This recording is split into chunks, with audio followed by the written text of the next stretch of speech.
My mother abandoned me for her newborn twins when I was 16. 17 years later, she returned, seeking my money, and I finally caught up with her. To understand the situation, my mom had me when she was 20. My biological father was never part of my life, as he and my mom were only together for a few months when she got pregnant. She gave him the option to leave, and he took it without hesitation. Since their separation was rather bitter, my mom decided not to ask for child support, and he didn't offer any either. This arrangement suited them both, as it meant they wouldn't have to see each other again. Fortunately, my grandparents were a great support to my mom, which allowed her to finish her studies and find a job. Throughout my childhood, my mom dated several men until, when I was around 8, she started a relationship with Harry, with whom she'd previously worked. After almost 3 years of dating, they got married. My relationship with Harry was cordial, though not particularly close. We didn't get along badly, we simply tolerated each other in the house. Years after their wedding, my mom got pregnant, news that made us all happy, including me. Looking back, I should have foreseen what was going to happen. But I was convinced that my mom would always be there for me. After all, she had overcome many difficulties to raise me, so I thought she wouldn't let all that effort be in vain by abandoning us. But she made it clear she was distancing herself from me. I thought it was temporary and things would improve, so I made an effort to support her during her pregnancy. However, I noticed that my presence irritated her, so I decided to keep a little distance so as not to bother her. But it seems I didn't make myself invisible enough, because 6 months after the twins were born, my mom and Harry asked to speak with me seriously. They explained that, with 2 babies to care for, they could no longer keep me at home. I had just turned 16, so legally they couldn't kick me out without getting into trouble. That's why they tried to subtly convince me, arguing that it was difficult for them to support such a large family with their limited income. Honestly, I don't think it was that difficult to support 2 adults, a teenager, and 2 babies with a salary of 2 web developers, which until then had allowed us to live comfortably.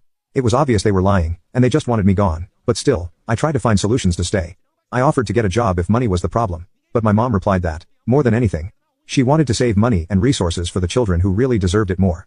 At that moment, she didn't say the twins needed it more, but that they deserved it more than me. Those words were enough to make me see that I needed to leave, since clearly, they didn't want me. They didn't even tell me where I could go after leaving. They just pushed me in that direction because they wanted me gone. And they knew I had enough dignity to realize I wasn't wanted there. Their plan worked.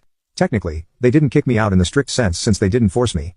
But I consider it practically the same because they cornered me, until I felt I had no other choice. After leaving that day, I went straight to my grandparents' house. They were very upset with my mom's behavior, but they maintained contact with her, so as not to lose their relationship with the twins. Since my grandparents were already elderly, I obviously couldn't depend on them financially, so I had to find a part-time job at 16. Occasionally, I saw my mom and Harry when they visited my grandparents with the kids, but they almost never asked about me, and when we coincided, they were very formal. It was obvious they didn't miss me, and they even seemed happier without me at home. My mom was much less irritable than before, which hurt me deeply, but there was nothing I could do. I lived with my grandparents until I started college. Even then, my mom remained distant, and I had to rely on some friends to settle into the dorm, as my grandparents weren't physically able to help me. I needed to take out a student loan, and for that, I had to resort to a relative as a cosigner because my mom and Harry refused with the same old excuse. They wanted to save their resources and money for their children's future, since they'd had the twins later in life. I was lucky that one of my uncles offered to be the cosigner, on the sole condition that I promised him he'd never have to pay anything because of that. I worked throughout college while studying to ensure I didn't miss any payments. After graduating and having a solid financial base at the beginning of my professional career, I had practically no contact with my mom, and at my graduation, only my grandparents attended. My mom didn't even bother to congratulate me. After graduating, I started working and became independent, because I didn't want to be a burden on my grandparents. The first few years were very hard because my salary was low, but I had to cover rent, food, utilities, start paying my debt, and also try to save something for the future. Those were truly limited finances, but fortunately, that's no longer the case. I worked my way up in the company, and although it wasn't easy and it took a long time, I'm now in a fairly comfortable position. I don't want to bore you with details, but I'm proud of how far I've come, especially considering I barely had any help. I enjoy a good standard of living, and surprisingly, despite not having had contact with me for years, my mom found out about it. I'm now almost 33, and hold a significant management position in the same company where I started. About 4 months ago, I received a major promotion, although I kept it private and told very few people. One of the people I told was my uncle because, as I wanted to thank him for co-signing my loan when I was struggling to figure out how to pay for college. From what I understand, he recently ran into my mom and Harry at a family gathering, and suggested they get in touch with me to congratulate me after so many years, since finally, things were going well for me in life. I know he had good intentions, but things didn't turn out as expected because they definitely didn't contact me to congratulate me.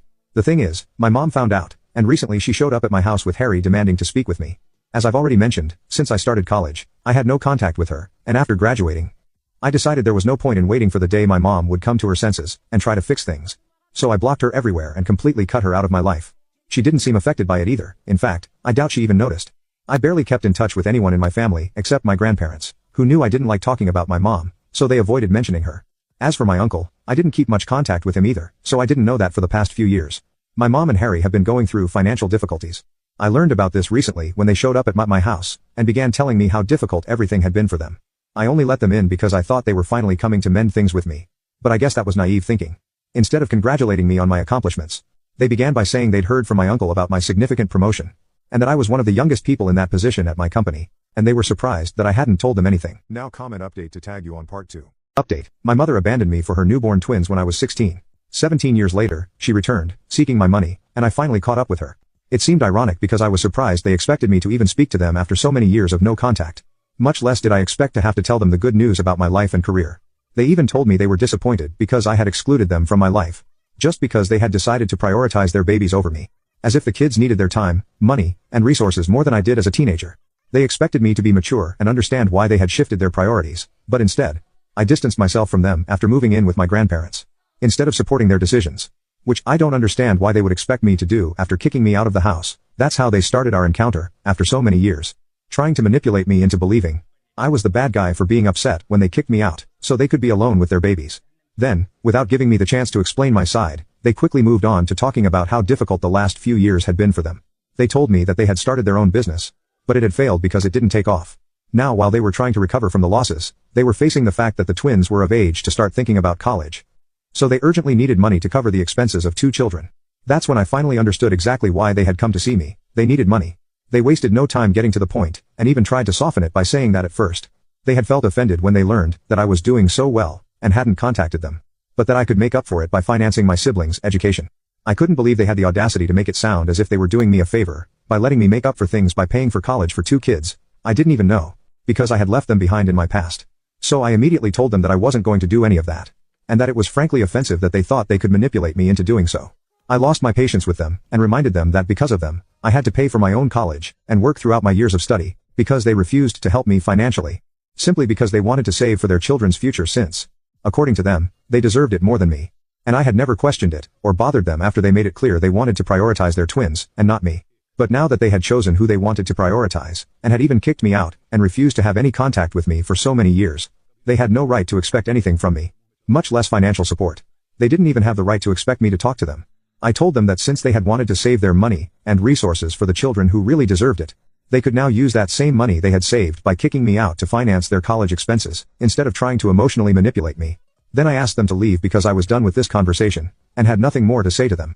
I had been naive enough to let them into my house, believing that maybe, finally, they had come to their senses, and were coming to apologize for how they had treated me for so long.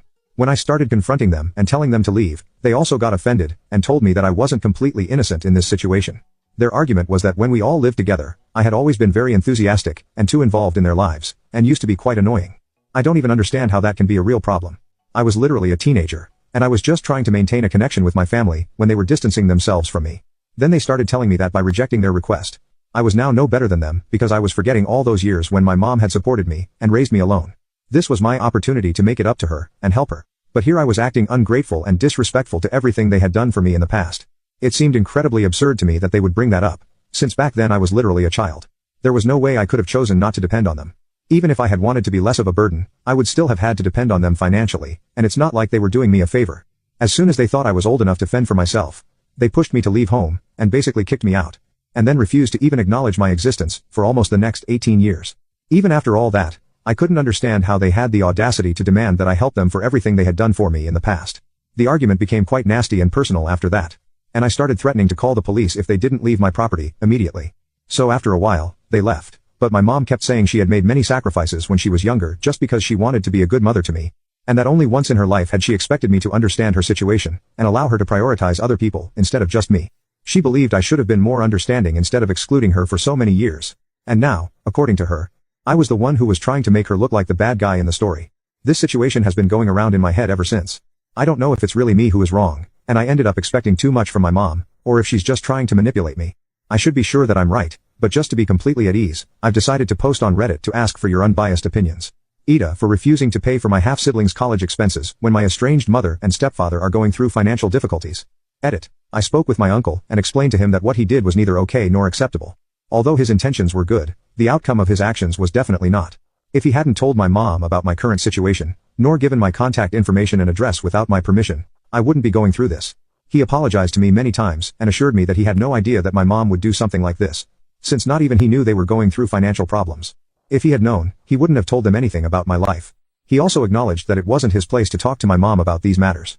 If we had wanted to fix things on our own, we would have done so without him intervening. I don't plan on cutting off my relationship with him because, after all, he didn't act with malicious intent.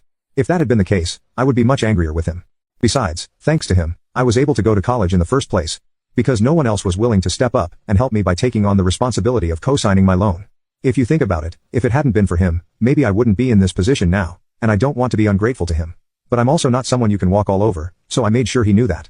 My grandparents know about the current situation with my mom, and they think I'm right, and have told me that they're going to try to get her and Harry to leave me alone. They have always maintained contact with my mom, because they didn't want to lose their relationship with their other grandchildren, which is quite understandable.